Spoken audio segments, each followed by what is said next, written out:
Today I want to talk about career. The difference of picking a career because you feel you're good at it and it uses things like your own gifts that you've come here with, or a career that actually feels like a true calling to your soul. And they're two very different. How I'm going to explain it is I will share with you my career journey so you can see what I was drawn to, what I just sort of plopped into, and what was my true calling. So I started my career as a fashion designer. I went to art college, which is where I met my husband, Steve. I've always been a creative soul. This is the thing that I absolutely just loved. It was very easy for me, and it was where I sort of lost time and just immersed myself in.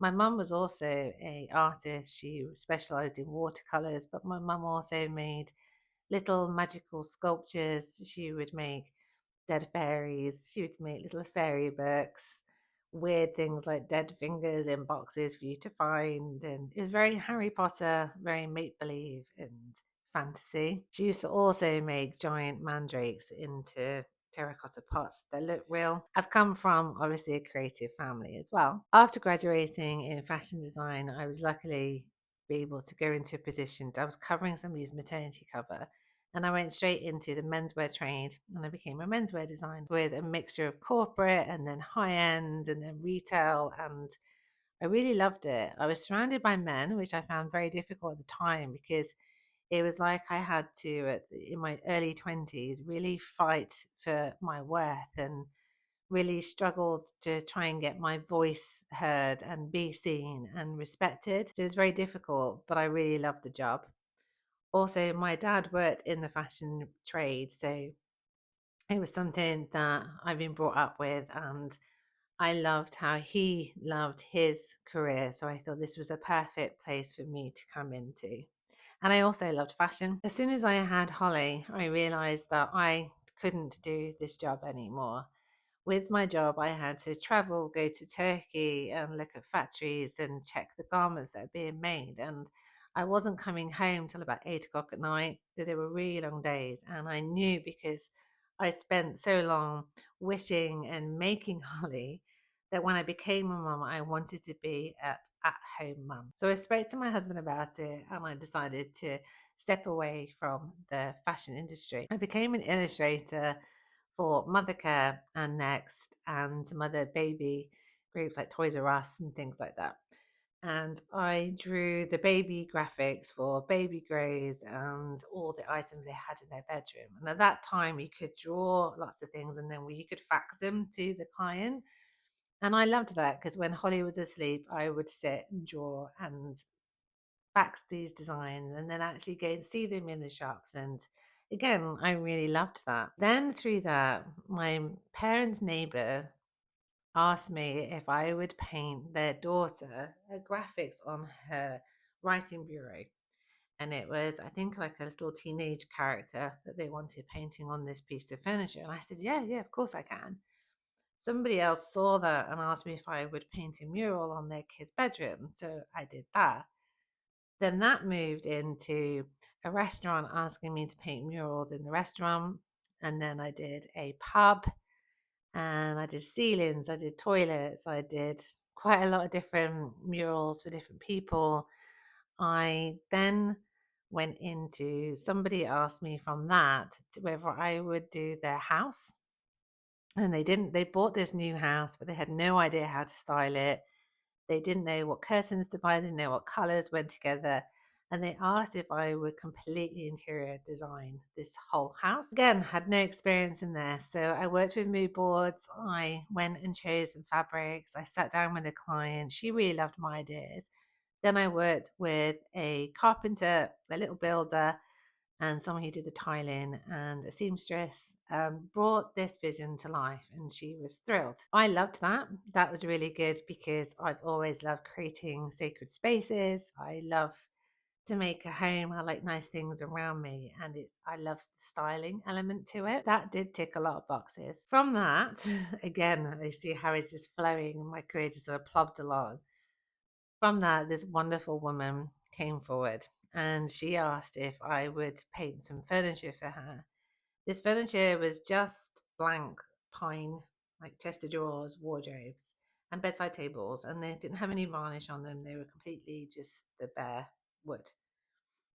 She showed me a picture of this really expensive French antique furniture, and she asked if I could possibly paint this brand new pitch pine chest of drawers to match the antique version. And I thought, well, I'll give it a go. I'll have a go. I did actually turn this furniture into what was exactly the same as the antique, and it looked exactly the same. She was so happy about it. She asked if I would go to the south of France, spend a couple of weeks there, and paint all of the furniture in her holiday home. And obviously, Holly was very little at the time, so I hesitated. So she said, "You can bring Steve and Holly with you. They can have a holiday while you're painting outside in the garden on the south of France." So of course, I said yes. That was a beautiful period of time for me. We didn't have the TV, we had no internet. We just listened to David Gray on the CD player. Steve cycled off to get wine and food. The beach was minutes walked away, and I just spent the days painting and waxing and sanding these lovely pieces of furniture while Holly learned how to walk. So up until then, everything was very creative led, whether it was painting, drawing, designing, or whatever. Then I had this sort of nudge to go and learn how to be a Reiki master. So I did my training over a period of time, complete different path for me that I've never seen before. Obviously, I've had the witchcraft, I've had the spiritual training, but this of working with energy and healing was something different. So I decided to open up and be a practitioner and put my offerings out there in the world, still living in Nottinghamshire in the little market town. My clients who came forward were actually gangsters, and they were men who really troubled. They couldn't sleep. They were very stressed out. These men were in their late 50s, 60s, and their wives had nudged them to try alternative therapies. So they came to me. And I had one guy called Brian, and he was my weekly customer, and he would come every week without fail. He was so big of a man, he couldn't really fit on my couch. I had to have a step to be able to reach over him. Whatever he did for a living, we didn't talk about. He was very respectful, really, really nice, and he valued the healing that I was offering. I was just in this other world when I was doing Reiki with him, and I would start to receive guidance for him and information from his spiritual team, and he was very open for that. And that really felt the first time it felt like a calling. It didn't feel like, oh, I'm good at this, so I'll do this and I can earn a living. It felt like this is what I'm meant to be doing. Didn't matter if I got paid or not. It just felt completely different to all the other things I had done. Then obviously we decided to leave Nottinghamshire and move, so I had to leave my client, and he even offered to buy me a shop in the town so that he could keep me there, so he can keep having this therapy because he was sleeping really good. But we knew we wanted a new life and moved to Cornwall. And as I moved to Cornwall, I tried to find some Reiki places I could do my offerings, but no one was really interested when I moved here. So that to me felt like a door closed. And then obviously I was doing the women's circles where I was teaching the spiritual development and the ghost busting. I felt like I needed something more, and I felt like I wanted to contribute more to the family because obviously it was Steve working, and I wanted to do something for myself. So I saw an advert of doing a degree in fine art, and I thought I would really like to commit to a part time 5-year course and become a painter and really push my skills creatively. So that's what I did. So I did that for 5 years and didn't really teach me anything other than studying history of art and painting. But what it taught me was this beautiful sisterhood, and the women that I met, I'm still in contact with today. And it was the commitment of that journey and doing that, bringing up Holly and Harry. After I graduated, I did started doing some solo shows and group shows, and I sold quite a few paintings, and it was fun. It was good, and it did bring in some money. It was ticking lots of boxes of creativity and all of that. But then I became ill with cancer. During my last 6 months of uni, I found a lump on my throat. My mum noticed it first, and I went to get it checked and had a biopsy, and they said I had cancer of the thyroid. Now, I had other cancers before that, but this cancer, although I'm not bypassing those, this was the worst cancer that I've had, so to speak. So they decided that they were going to remove half of the thyroid to test it. And then within that 2 weeks of them removing half, the cancer had moved to the other half and was now stage 4 cancer. And they sat me down and said that obviously you've got cancer, but when I asked, what's my life going to look like long term after different chemotherapies or any treatments, and they said it was unlikely that I would be able to reach the age of 40. And I was 32 at the time. So I remember coming out of that talk, looking at my 2 young children, having a little cry, and just being really angry inside. And I felt, this is not my story. I am not going to have that. And I began putting little milestones in front of me of, I'm going to see Holly learn to drive. I'm going to see Harry go to prom. And I kept pushing these miles. But also, I was in my little art room at home, looking at all the tools around me. And I remember, because I was so angry, I painted this, probably the best piece of art I've ever painted in my life, this huge canvas. And I had some like dance, like trance music on. Kids were in bed, I had headphones in, and I just painted this really abstract modern piece just to get this feeling and trauma out and express in a way that I couldn't explain into words. Looking at my tools for my dissertation and how I spoke to my tutors, I'm very dyslexic. So, doing all of the writing and the research, I found incredibly hard. And I used a camera to communicate what I was actually meaning or what I was researching, and it became a really great tool for me. So after thinking that this wasn't my story and I want to do something with myself, I looked at my camera and I thought, I know, I'm going to start up a photography business. Whether I've got cancer or not, if I've got treatment, I'll have treatment, I can work around it. I can work the photography around my children.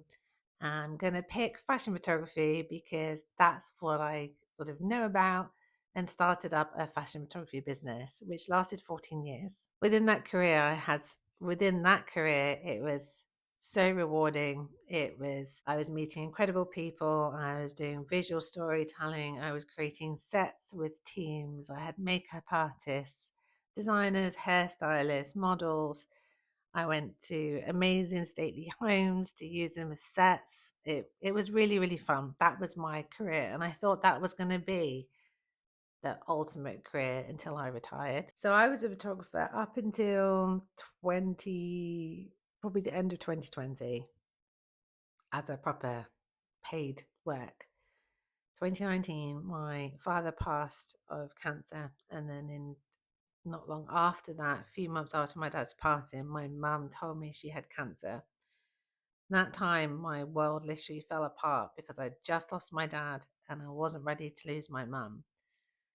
So, because I'd done the Reiki training, I thought it'd be a really good idea to try and find a space that I could rent just for my mum, just to help heal my mum through, or give her respite and help her through her cancer treatments that I knew was laying ahead for her. So I found this studio really easy. It was a beautiful space. I called it the Sacred Space, and I started doing healing for my mum. I was going into the studio doing healing for my mum, but then I was doing photography as well. And because I had to pay rent for this studio in the city, I decided to opening up to other people that they could come and have some healing.